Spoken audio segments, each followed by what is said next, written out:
Obviously, big weekend coming off of the AGD. There was policies and procedures that were tweaked while we were there. Nothing too earth shattering, but always fun to tighten up the bureaucracy of any organized dental group and make sure we're continuing to run efficiently and lean. So that was good.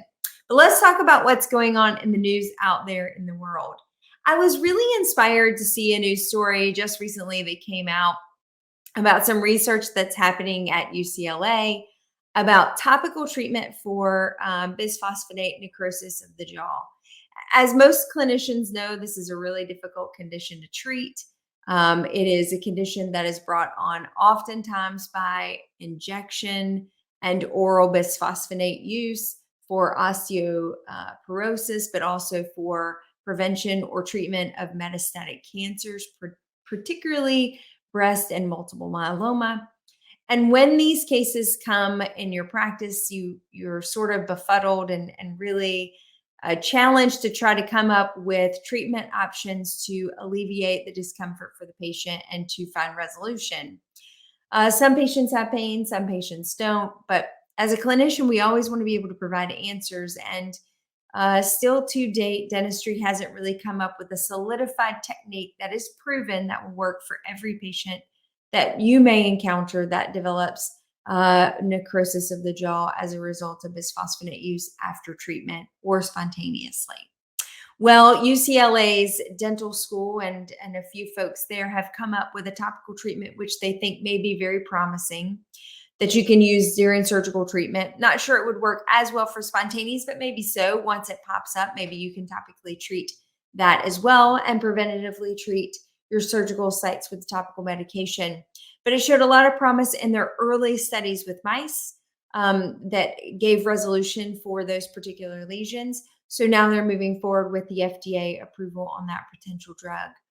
I also saw in that news article, it was really interesting. I did not realize that there had been some litigation also to the pharmaceutical companies for that particular drug and a 15-year drop year over year of the use of that drug for both treatment for osteoporosis and for metastatic cancers. So it'll be interesting to see how these two sort of marry up together. Maybe once we're able to manage the side effect, the actual or value of the drugs will be able to be fully realized because they've also seen an increase again of bone fractures, hip fractures, etc., as the use of the medication has tapered over time. So really happy to see science doing what science is supposed to be doing and continue to investigate and find answers to challenges and complications within the dental practice. For those of you who live in the state of Arkansas, who always wanted to have a dental school that you could go to in your own state, but had to travel elsewhere, it looks like a new dental school is coming your way. I believe there's less than 10 states now in the US that do not have their own dental school. A good majority of them are in close proximity to other states that do have a dental school, but Arkansas was not quite as fortunate. So it looks like they're teaming up to bring in a dental school for their community.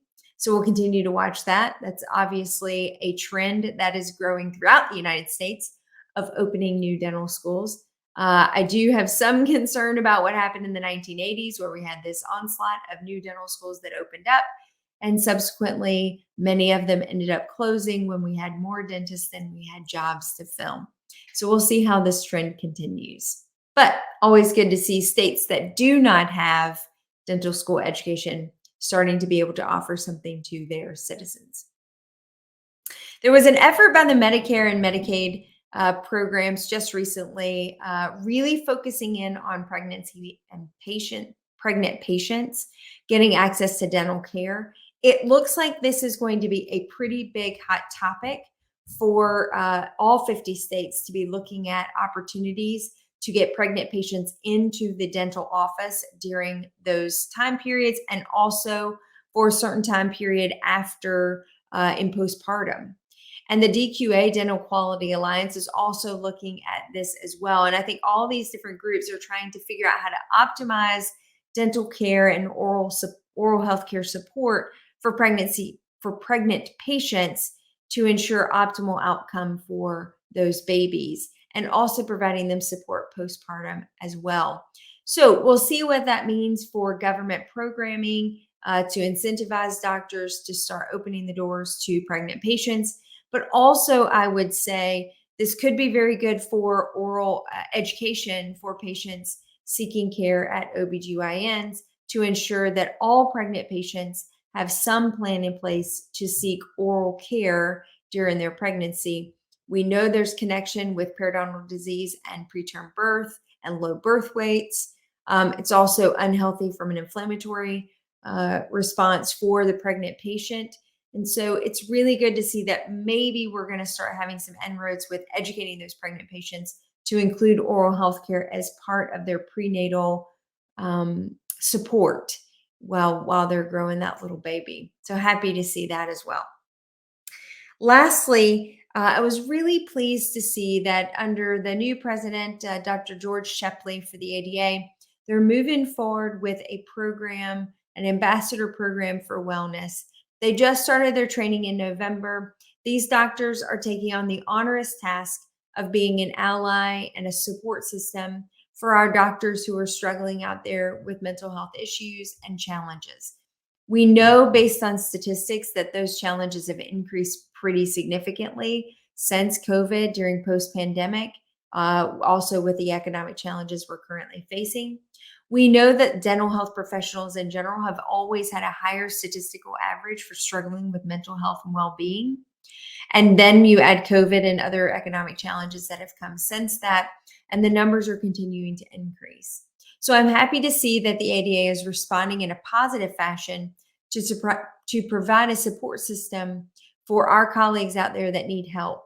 There's more data that will be coming out over the next couple of months on how you can access and reach these individuals. They will not be therapists and they will not be providing clinical support. They will be a listening ear and then also starting to make those connections for our dental colleagues with other professionals to seek the help and care they need. But I'm really happy to see that the ADA is recognizing mental health issues within our profession and starting to move forward with positive change to give our colleagues the help that they need. With that, that's the news.